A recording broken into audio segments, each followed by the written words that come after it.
Panther people, what up? It is not over.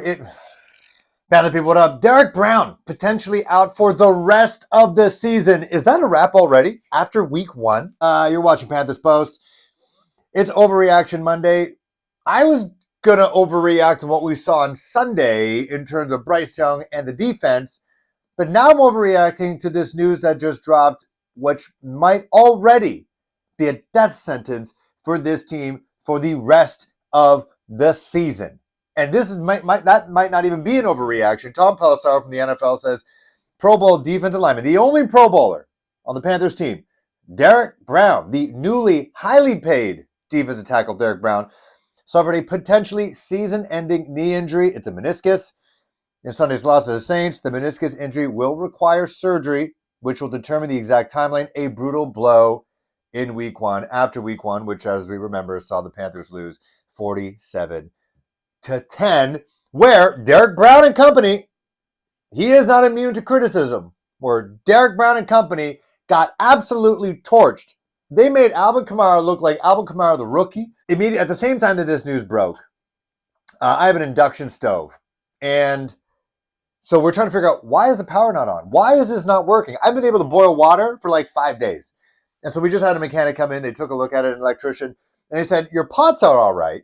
Your elements are working. There is power coming to the stove itself. However, in the middle, in the control board, it's fried. It's totally fried. So when that's fried, all of it can't work. It can't distribute anything. Nothing works from there. And immediately I was like, whoa, that's Derek Brown. We got to replace Derek Brown. Derek Brown is in the middle of the defensive line. He is the only Pro Bowler. He is the only blue chip player besides J.C. Horn, who, again, has not played a full season yet. It's not like the first time we've dealt with blue chip players being out for the season. We've had that with J.C. Horn. So he is one of the very few dependable blue chip Pro Bowl players on this team, and he's out. And when he's out, the defense is out, because that's the only hope you got, really, because they touch the play every single play. They're involved every single play. Yeah, corners are out there, but the ball might not get thrown to them. But when you're a defensive lineman, you get after the quarterback, you get after the running back, you create hell, you create disruption. And now without Derek Brown, who do you got? Who do you got? You got A'Shawn Robinson. That's it. That's it. And the craziest part is the defense is supposed to be a strength. And I talked about this, maybe naively talked about the fact that this team, while losing a blue chip player like Brian Burns, losing fan favorites like Jeremy Chin, even though he wasn't working with this defense, Frankie Louvu, who was a spark plug, and I'm actually very surprised he's not with this team right now, and replacing him with guys who are like system fits with Ajiro Evero, that this defense would be better. Now, you could hang your hat on the fact that this unit has not played competitive football at all until week one, which goes back to the whole why is nobody playing during the preseason. And Kurt Warner talked about multiple QBs, some marquee QBs out there. Your Kyler Murray's, your Trevor Lawrence's out there who played poorly. Joe Burrow, they played poorly, like sub 200 yards passing. Like the fact that people aren't playing their starters during preseason at a risk of an AJ Hutchinson type injury. JJ McCarthy type injury, only for them to basically, be absolutely dominated and out of sorts in week one. You thought maybe, if anything, compared to the offense, the defense should be able to somewhat bounce back against a team next week or this week with Jim Harbaugh and the Los Angeles Chargers, who are primarily a run-first team. And that should have been a strength with this defensive line. But now you don't have Derek Brown for, let's be honest, the rest of the year. Because let's say he's ready to go in December. You're not going to rush him back. He's a big body. A meniscus is a weird thing. You can clip it. You can, shave it down. I don't think you can really replace a meniscus. It just kind of is what it is. If it's folded, if it's torn, you can maybe stitch it back together. You can cut it out. I don't know if you could just put another meniscus in there. But he's a large man. He's not like a lighter wide receiver or cornerback. He is a 300-plus pound man who puts a lot of pressure on his knees. So the rehab process will take some time. So this defense now, they're going to have to find some help in the defensive line. It can't just be A'Shawn Robinson, obviously not. And it's just wild because I was in that camp where, okay, we can afford to lose Brian Burns, which sounds so stupid to say. You can afford to lose Brian Burns because at least you still got somebody on that line in Derek Brown. But now you don't. Now you don't. And yeah, now you're just picking up someone off the street. You're making trades. And, Dan Morgan talked about this being a retooling. This is a full rebuild. We're in for a freaking long season, man. I don't know what we did to deserve this. I don't know what we did to deserve this. We did nothing. Maybe it was Jerry Richardson sending him out. Maybe we shouldn't have done that. He did allegedly some bad things. Had to sell the team. And now we got David Tepper, who at this point, nothing's been exposed of him doing bad things. I don't think he's done anything at the level of what the allegations against Jerry Richardson were. Why are we being punished like this? Who knew that when I started the channel, when we drafted for Sam Darnold and then jettisoned Sam Darnold after letting Cam Newton go, that we'd be in this position where our quarterback, who we gave up DJ Moore, 2 first-round picks, 2 second-round picks, and then some, letting go of Christian McCaffrey in order to move up, is way worse than not just Sam Darnold, who is in a great situation with the Minnesota Vikings. Not an amazing situation. Like, he's not with the 49ers. Like, he's not with the Chiefs. He's with the Minnesota Vikings, a team that has always been kind of mid, if we're going to be real. But he's worse than Baker Mayfield right now. Baker Mayfield, who lost his offensive coordinator, who is now our head coach.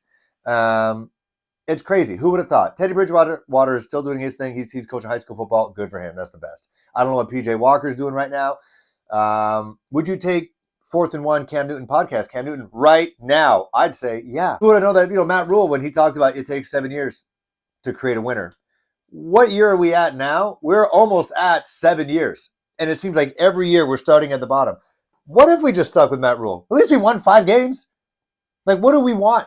What do we want? What did we do wrong? Did we do Matt Rule wrong? Is that why we're being punished right now? Because when you had Matt Rule in, he was kind of an embarrassment. But the team still won multiple games, more than 2. Didn't get blown out like that. Sure, players didn't like him. Alumni didn't like him for whatever reason.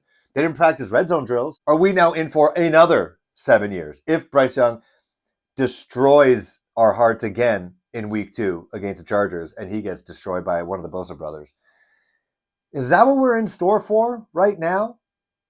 Like, I don't know if I could deal with that. I honestly don't know if I could deal with that. If that's the case, and the thing is, there's no light at the end of the tunnel, quarterback-wise. There is not. Like, you're looking at this draft. Yeah, Quinn Ewers did look like a baller. To the one comment said, I clearly didn't watch the Texas-Michigan game. I did not, because it wasn't airing in Canada for whatever reason. Even though they were showing College Game Day on our cable broadcast here in Canada, they didn't show the game in Ann Arbor. I didn't see Quinn Ewers. Yeah, he looked good. Multiple arm angles, throwing on the move and all that stuff. But anytime you're seeing these big-time quarterbacks in big-time programs, you got to think that's what Bryce Young was. Bryce Young was a big-time quarterback, a big-time quarterback program, come to the NFL. It's not the same. You don't have the best players now on the field. So Quinn Ewers looked great. Cam Ward looked great against Florida. They played like Florida A&M or something like that after that, Miami. So you can't really dictate what kind of player he is. Again, this is like week 2 for college football season. We don't know who's out there, but you don't have a C.J. Stroud out there. You don't have an alien that is Anthony Richardson out there. You don't.